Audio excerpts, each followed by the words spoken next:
crazy night in the MLB last night. Blown leads in the 8s and the 9s all over the place. Yeah, the Angels give it up late, go to extras. The Blue Jays gave it up late, went to extras. The Brewers almost forced extras. The Orioles blow it late. That was one of the losers we had last night. We had a pair of losers again last night, so a little bit of a bumpy start to the week after a really good week and a half after the All-Star break. So we'll see if we can get back on track today. We have 3 bets already out today, John, and a lot of day action coming our way. How are you doing today, John?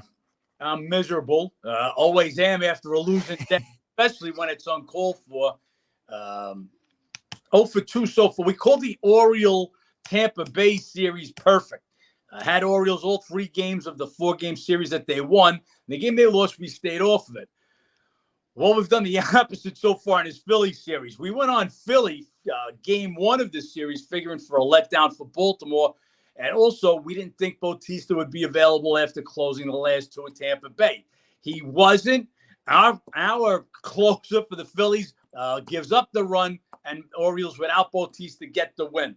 That pissed me off enough. Last night, nowhere was it said that Bautista would be unavailable for the second day. And in a closed situation, 3-2 lead going into the 9th, they don't go to Bautista. And just to give you guys an idea, how absolutely lights out Bautista's been. He's given up 1 run over 23 innings pitched in his last 25 appearances. That's 17 saves, 1 blown save. Yes. So don't know what's up with Bautista if they're just giving him a second day's rest. But blow that game. So we catch the wrong ends. Both we have the knowledge. He's not going to come in the game 1. They blow it anyway. And then game 2, figure he's going to be in after getting a rest in the game 1 of the series. He doesn't come in and they blow the lead. So we take it L there. Took a shot with a big number against San Diego. We cannot figure San Diego out. Don't know when they're going to come with a game. One thing we do know, Snell is just absolutely the Cy Young if the season's over today. He just keeps getting it done. We got to run off them early. He got helped out with Tatis with a great catch early. Settled in after that and just shut this Pirate team down. So we lose that game. We took a little shot. Saving grace, 0-4 to start the week, which is terrible. They've been all 1-unit bets. So while we like the size, we weren't really crazy about them. Thought we had the right side, obviously. So lose a tough game. Lose all some tough games. Today, 3 2-unit bets. Let's get started. Let them know about it, Ben.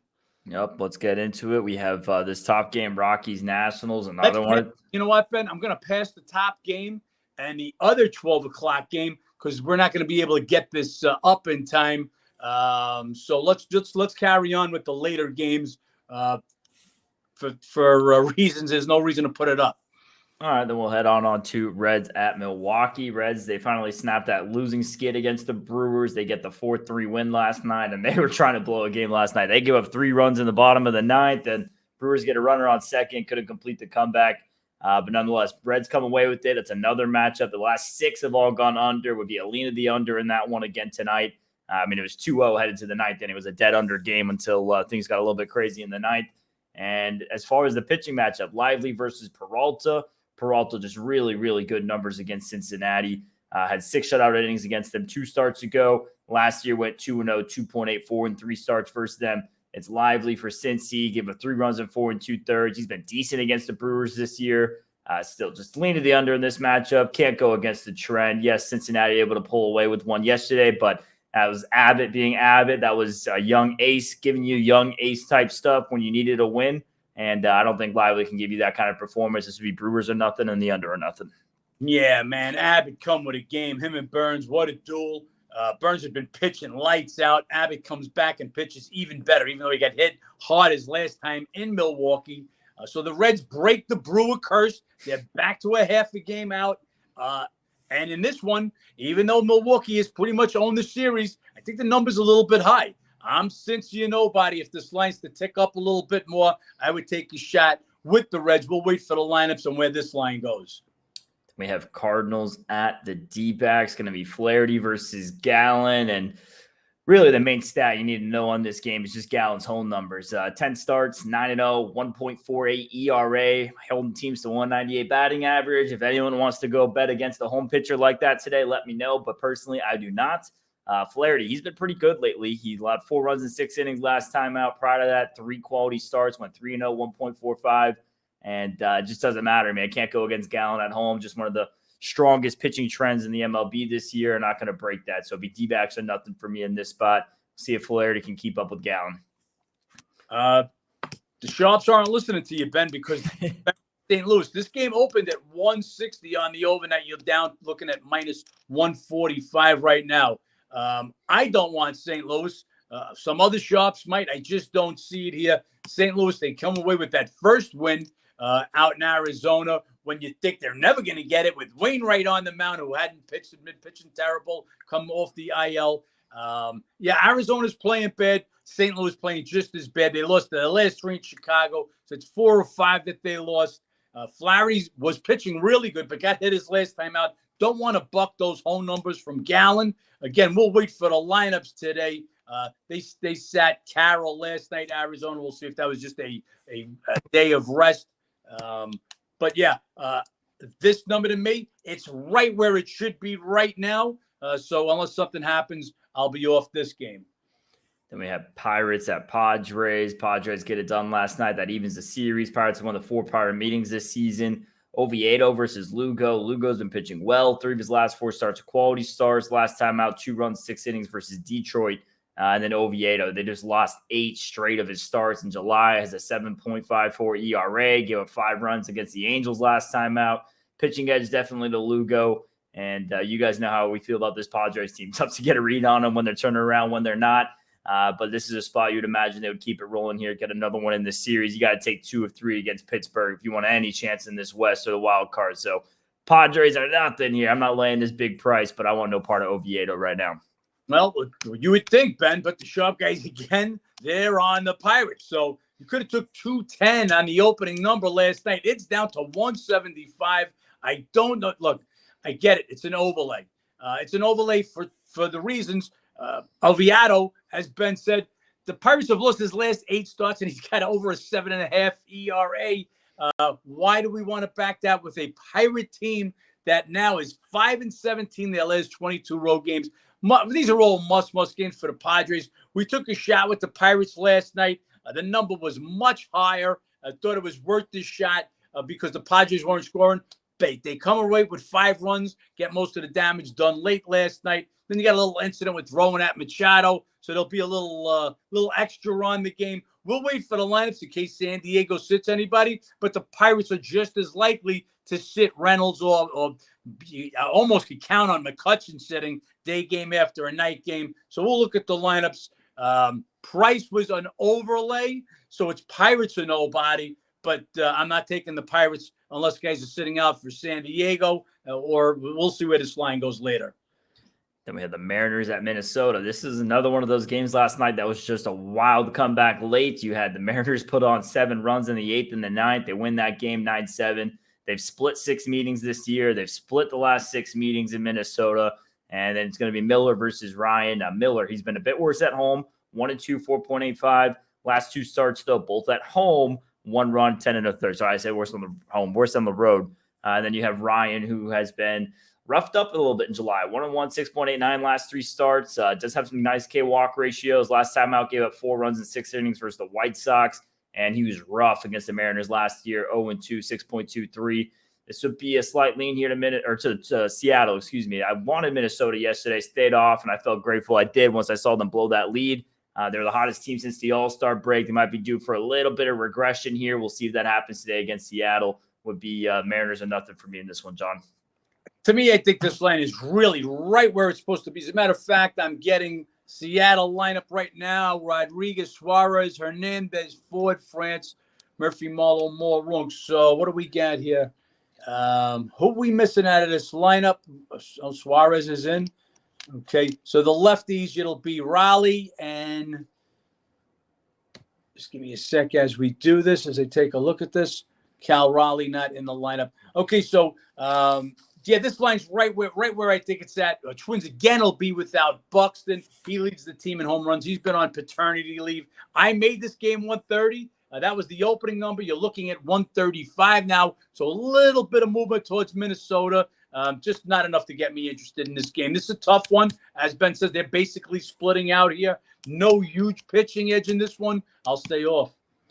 That's KC at Cleveland. Guardians even the series with a 5-1 win last night. They've won 6 of 9 meetings this year. KC, you guys know the story. Worst road team in baseball. They dropped 6 of 7. And then this Guardians team right now trying to figure it out. 3-2 on this homestand. Got to take care of business in this series. But pitching matchup makes me lean a little bit here to Kansas City. Marsh, only 4 career starts. They've lost all 4 of his starts. He was roughed up by the Yankees last time out. Had a quality start versus the Rays beforehand. And then it's going to be Williams, also a rookie, handful of starts under his belt. Last 2 starts was good. 3 runs across 9 innings versus the Rangers and the Phillies. But he did have 7 Ks, 8 walks. I just think this is a big price, and I say this often. Whenever you have 2 young pitchers going on, this is a pitching matchup we could have seen in AAA a couple months ago. So with that, I have a hard time making Williams and Cleveland a -200 favorite in this spot. Would be a slight lean here to Kansas City. But for everything else, I just don't want to be a part of the Royals in this spot. You have Guardians who obviously need to beat up on the Royals. We talked about that for as far as being in the Central. And then you just factor in KC, the worst road team in baseball. I'm not jumping out of my seat to go on them, but I would not be laying a big price on the Guardians today. Yeah, let me just make a correction in the Seattle game. So J.P. Crawford out for Seattle, the shortstop. Crawford out for Seattle. So there goes your little bit of movement on Minnesota, a dead square game at -130. But with Crawford out, that's numbers ticked up a little bit. Crawford out for Seattle, Ben. Where are we at? We're at KC and Cleveland. Yep, KC Cleveland. Just saying how I couldn't bet this big favorite. It's a pitching matchup. Could have been a AAA last month. Yeah, absolutely could have. Give Williams the pitching edge, though, for sure in this one. Marsh, he has had 1 decent start out of 4 starts. The other 3 starts, he's been hit pretty hard. KC, they've won 1 of what now? 1 of their last 7 games, scoring 2.71 runs per game, hitting just .212. We talked about it yesterday. We'll talk about it throughout the whole series. KC, last in scoring in road games, 3.29 runs per game. Cleveland, 29th in scoring in home games, 3.67 runs per game. And Cleveland, as you guys know, hit the least home runs in Major League Baseball. Don't want KC in this one. Big number, but you know what? It's warranted. I expect KC to take 2 of 3 and continue to stay on the back of the Twins in that AL Central.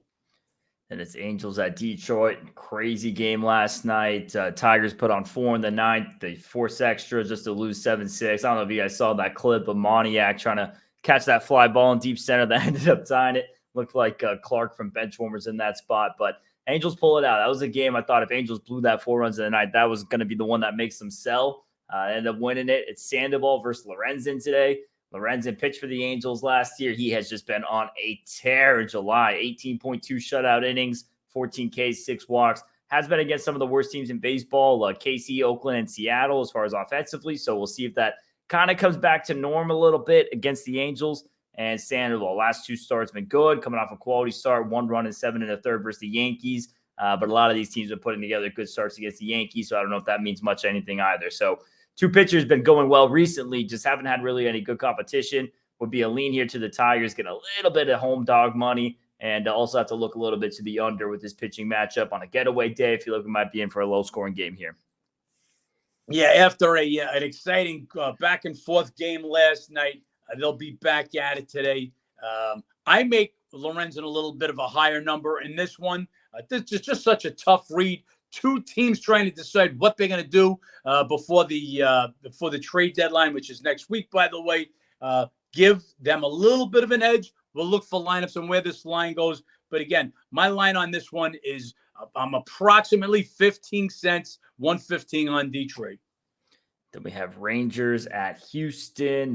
This Texas team just continuing to slide now. They lost 4 or 5. Astros have caught up in the division. They're 1 game back, and they can get back in it today. We'll see if they do that. While Rangers have been sliding, they have won 6 of 7, and Altuve may be returning from the IL today. We'll be looking out for that. It's going to be Heaney versus Valdez. Heaney been pitching okay in July. He's just going roughed up and then 5 shutout innings, roughed up and then 5 shutout innings. One of those 5 shutout innings in July was against Houston. He's thrown 10 shutout innings against them this season, and he's been better on the road. Meanwhile, Valdez just hasn't been that great so far in July, hasn't been lights out. Usually the guy giving a lot of quality starts. Last 2 times out, 9 runs in 11 1/3 versus the Angels and the A's. 2 teams who see him a lot, and that continues here with the Rangers, another team that will see him a lot. This is a big price for Houston. Spots all Houston. I mean, they have a chance to finally catch up in the division, even it up here, just complete what they've been doing for this past month while Texas has been sliding. But just a big price, and it looks like that's been factored in here and in this game, and can't lay Houston at this price here. Rangers too good of an offense. He need good numbers there as well. Yeah, no, I agree. And just as we speak, they're hitting Cincinnati Reds right now. This game dropping all the way down to plus 115 right now. Getting back to that was a side I kind of liked after that one last night. Didn't hit that one though. Was waiting for lineups, day game after night game. Getting back to Texas, this is my first bet of the day. Big number.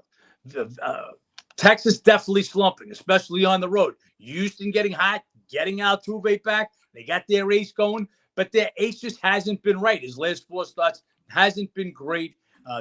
Look, all these reasons is why this is a tremendous overlay. You can see Texas coming down now, only 1 game ahead of them. Just too big of a number. So with Valdez not being himself, Texas hits 287 against left-handed pitchers. They've got the best offense in baseball. Yes, Seager's not there. Garcia did return to the lineup yesterday. I'm taking a shot with Texas as a big dog in this one. And the first of these interleague games is the 12 o'clock game of Miami and Tampa, so we're not going to skip through that. But all you need to know on that is Rays have won 19 of the last 21 meetings. Don't even think about betting the Marlins. So, absolutely. The next game we have Toronto and the Dodgers. Crazy game last night. Dodgers had to put up 4 runs in the 9th. They force extras, and they end up pulling it out there. Kikuchi versus Gonsolin in this one. Kikuchi coming off 5 1/3 shutout innings at Seattle. Prior to that was going a little bit rough in July with a +6 ERA. And Gonsolin 1-1, 5.75, and far from the ace of the staff. We'll see what he can come up with here in this start here against the Jays. Weird read on this game would be a slight lean here to Toronto. I like what we're seeing with Kikuchi. I still think that Gonsolin's a little bit overpriced, a little bit more so than name than what he's been giving us. Not as drastic as earlier in the season, but just still lately, it's not enough for what he is giving you. Would be Jays or nothing here in this one, especially after that tough loss last night. You know they're going to come with a bitter taste in their mouth. You'd hope, but that really was a tough L to take. Also, last day of their trip. Day game after night game. Always want to wait for lineups in these day games after night games. So we'll see. Will Smith, he'll probably be questionable today. Probably won't catch DH if anything. So we'll always wait for those lineups. This line open -123 last night. Basically the same right now. I actually make this a little bit higher for the Dodgers. So we'll see where this game goes. But yeah, Gonsolin hasn't been the same. Kikuchi a little better the last time out. Dodgers do not hit lefties well. Got all those lefty bats in there. Freeman, Muncy. Dodgers hit just 227 versus the lefties. But look, Dodgers second in home runs, second in scoring, 5.69 runs per game. They're going to get that done. Let's see where this line goes and where the lineups are. This is a 4:10 Eastern start. And Orioles at Philly. This series has been giving us some headaches. We'll see if we got this one figured out. It's Bradish versus Suarez today. Bradish been really good. 4 quality starts in July, 2-2, 1.07 ERA. He's been decent on the road, 3.72. And Suarez, talk about falling off. He was just lights out in June and July so far. 0-3, 6.14. Give up 4 runs versus Cleveland his last time out. Last face he owes in 21 with a quality start. And he's a pitcher with reverse splits. Worse at home as well. 0-2, 5.64. We'll see if we get Bautista in there today. Hopefully he is. I mean, they was off the last 2 days, and then they don't play tomorrow. So unless they're trying to just give him the full week off before their AL East matchups with Yankees and Jays, who knows? But this is still got to be Baltimore. Nobody. Pitching edge goes to Bradish. Team edge still goes to the Orioles. They blow a game last night. We'll see if they can get this one back. Yeah. There's like I said, there's been no word about any illness or injury to Bautista. He closes the last 2 games against Tampa Bay, and we figure they're going to give him the opener of Philly off. We thought that opening game would be a letdown. They were benching Rutschman. They were giving Rutschman the day off. Bautista, you're going to give the day off. Everything says bet Philly. Sure enough, Baltimore blows that lead, blows that game in the 9th inning. Philly gets the win. Orioles get the win there. Philly blows it with their closer. Orioles now come back yesterday in a perfect closing spot for Bautista. They don't use him. Let's see if he's back today. Also, Gunnar Henderson left last night. He'll be questionable. For the Phillies, Trey Turner is going to be given off the day. Now, he's not having that phenomenal year, but it's still Trey Turner. 2 pitches going in completely opposite directions. Bradish has been great. 2-2, 107 in his last 4 starts. Suarez 0-3, 614 in his last 4 starts. 2 different directions. Give me the best home team in the American League, second best home team in baseball to rebound from an ugly 9th inning loss last night. Now, those are the ones that hurt. 2 out, and you're 1 out away from winning the game and blow them. So let's see if we can bounce back from that one. I get the Orioles. That's the Mets at Yankees. Verlander just owns the Yankees. Came up with another one last night. They pulled that one off. 9-3 win there. They've won 2 of 3 meetings this season. Yankees 2-10 their last 12, but not against the Royals yet. And the Royals, they're 5-10 the last 15, but we'll take out the wins against the worst road team in baseball. Mets, they're just 2-2 on this trip so far. Interesting pitching matchup. 2 pitchers recently coming off the IL. Quintana only made 1 start, allowed 2 runs, 6 hits in 5 innings there against the White Sox. Was decent against the Yankees last year, 1 run in 5 innings. And Rodon, he's just given up 2 runs in his first start, 4 runs in his second start, 6 runs in his third start back. So each start's gotten a little bit worse from here. The last one was against the Angels. Was having a struggles with the walks there. Had 3 Ks, 5 walks. Did have a good start against the Mets last season. I'm going to give a slight pitching edge here to Quintana. Who knows what Rodon can come up with here. He was getting booed at Angel Stadium by Yankees fans there, and that whole thing there. So if he's going to continue pitching like this, we'll see if he can handle the New York pressure, because we know that happens sometimes. This is Mets or nobody for me. Quintana with a slight edge. Don't want this Yankees team. 2-10 the last 12 outside of KC. As we're talking, just another hit on St. Louis, and that line continues to go down, and they're betting right up against Galen in this one. Look, I understand how poorly the Diamondbacks have been playing. Just like I said, just don't see the Cardinals playing that much better. Let's get back to the Subway Series. It's lost a little appeal right now with two teams struggling in New York. As Ben said, Yankees, Rodon was their big offseason acquisition. He was going to be their 1-2 with Cole, and he's been absolutely horrible. Quintana just made 1 start. He'd been out the whole year. It was a pedestrian start against a weak-hitting White Sox team. Just when you thought the Mets were going to turn around, they'd won the first 2 in that series.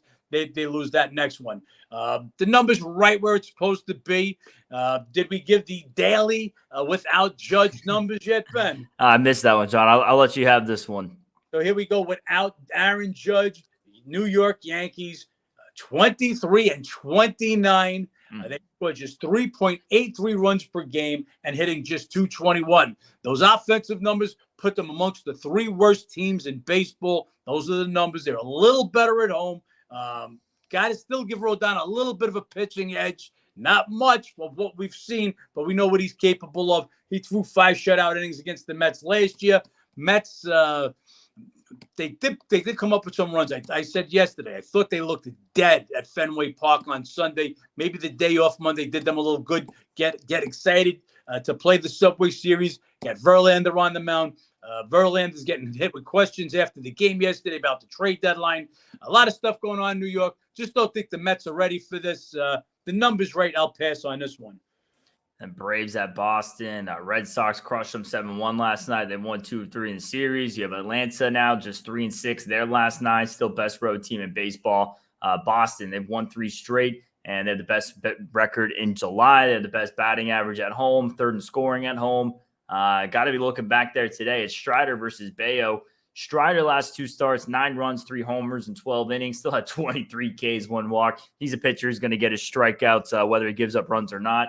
And then Bayo, he was on a dominant stretch of 7 straight quality starts, 4-2, 2.51. Then has a trip at Oakland, gives up 6 runs, 3 homers in 4 innings. This one is a little bit of an interesting ring on Bayo there. I feel like there might be something more there. He had a baby about early last week, so it was around that time of that start, and then goes on paternity leave, comes back. So that might be a new father stressing out before a baby, has a rough start against the A's, and now we might not see that dad strength in this start here bounce back. So I imagine Bayo bounces back here against Atlanta. I'm going to give him the slight pitching edge. He's just been better than Strider this year. As good as Strider is with the Ks and everything else, he's very hit or miss, still getting roughed up here and there. Bayo, the pitching edge. Red Sox with an offensive edge, what they've been doing at home. I mean, Braves just been colder since the break. Can't make them this big of a dog. Yes, Braves are a favorite in this matchup, just not as drastic as this. I give Strider the pitching edge still. But yeah, his last couple of outings were rough. Bayo been pitching real good ball until that last spot in Oakland, of all places, the worst offensive team in baseball. So I'm going to give that as just a slip for Bayo. But the edge that I'm giving Strider, and then basically what I wrote in our preview, Strider gets pitching edge over Bayo, not enough to make them this high a favorite at hard-hitting Boston. Just that simple. I make Atlanta the favorite on the road. They're the best road team in baseball, but this number should be around the minus 125 number, not 160. This was my third bet. I got the Red Sox as a home dog. I mean, the battle in Chicago, Cubbies at White Sox, Stroman versus Lynn. Cubs get the win last night. Their offense stays red hot. They've been putting up the most runs since the All-Star break, scoring 6.5 runs per game their last 4, hitting 296 this week. And this White Sox team has lost 6 of 7, while the Cubs have won 6 of 7. Just two opposite teams trending in two opposite directions. Stroman leads the league with 15 quality starts. Only one of his 4 July starts is a quality start, though. He's 1-2, 6.20. Had 7 shutout innings versus the White Sox last season. Lance Lynn just been getting crushed. Last time out, 9 runs, 4 homers, and 6 2/3. Happened to be against Minnesota. And then his numbers against the Cubbies, brutal. Gave up 8 runs in 11 innings last year in 2 starts. 0-5, 7.28 against them since 2015. Hasn't had success in this matchup. 2 teams turning in opposite directions. Yes, Stroman hasn't been Stroman, but this is very much so an opportunity for him to get back on track. Got to be Cubbies or nothing for me in this spot. Cubbies or nothing. We'll be watching this one. So this game opened a pick on the overnight. This game went as high as minus 120 for the Cubs. All the money on the overnight and the early morning went to the Cubs. We're back where we started from, pick. I don't know yet what they're betting for. Is there somebody out for the Cubs? We'll be waiting to see those lineups. This is an 8-10 game Eastern tonight, so we got all day to monitor this one. This is why you become a member of How to Beat the Bookie. We only have so much knowledge at 11 a.m. The knowledge comes out throughout the day, who might be in, who might be out of the lineup. But as Ben said, even though Stroman, only one of his last 4 starts has been a quality start, this is Cubs and nobody. Cubs, I believe, think they're back in it. I think they feel they can make a run, and that's all you need. White Sox are a dead team. They're a thing. Everybody on that team, that's anybody, is just getting ready to get is this their last game in their uniform? They could be all traded. I don't know who's picking up Lynn and his over 6 ERA this year. But it's Cubbies and nobody in this one. They took another W last night. They're playing good ball, especially since the break. They're hitting. Is the question mark? Can Stroman get back to form? Leads the major leagues in quality starts. So let's see if he can get back to that. And then we have the battle in the Bay. It's the last matchup on this card. Giants get the win last night. They're just still not scoring. They beat them 2-1. They won 9 of the last 12 meetings. Giants, though, that snaps a 6-game losing streak, still just scoring 1.57 runs per game their last 7. Have to look again at the under in this matchup. It's just neither team can score. Oakland, the worst offense in baseball. Giants might as well be the worst offense since the All-Star break here. Oakland's lost 4 or 5, scoring 2.4 runs per game. Harris versus Wood, not necessarily a pitching matchup. You want to bet an under. Harris, though, did have a quality start versus Houston. Prior to that, had a 9+ ERA in his, 4 prior starts, And then Wood, last time out, he was roughed up for 5 runs. Not an ideal pitching matchup for an under in this, but it's the only thing I see value in here. I'm not looking to lay San Francisco as a 240 favorite, 220 favorite with Wood. Big total here would be under or nothing, John. Why not? I mean, you got Giants now scoring 1.57 runs per game, hitting 154 in their last 7. Now, those aren't exactly over stats. And by the way, even with those stats, we're expecting Wood. San Fran has not announced starting pitcher by the time you guys see this. Maybe there was a starting pitcher will be announced by then. But as of now, it looks like it's Harris Wood. You never know if San Fran or Oakland could go with an opener, and then that changes the starting pitcher. Other than that, two teams not hitting. Oakland's just a little more terrible right now than San Fran is. Harris, a lefty. So again, that negates Peterson, Conforto, all their lefty hitters, Lamonte Wade. So we'll see what the lineups bring. We'll see where the lineups go. We'll see who's using an opener in this game. It's a terrible game. No way in the world. There's going to be more than two. If Wood is the pitcher, you're probably looking at more like a 220, 230 on the opening line. We'll see where that line goes. As you guys know, when some of these pitchers get announced, we'll have those out on the app and we add any bets with these line movements. If you guys haven't checked it out yet, go to howtobeatthebookie.com or download the How to Beat the Bookie app. You guys can get all this information, especially on days like today. It's a getaway day. You have a lot of teams traveling, lineups changing, games we didn't cover today, some of the early games. So for all those reasons, make sure you guys go check out the website, become a member. John, a little bit of cold start to the week, but we got a pretty good card today and a lot of bets already out to make up for it. I plan to be on the plus side of the ledger by the end of the day. We got 3 games already. Definitely looking at a couple more leans if you listened in closely. We'll see where those go. We're going to wrap it up now because we got a lot of day action. We want to be on top of it. Go to howtobeatthebookie.com and become a member. Let's make some money, John. Make some money.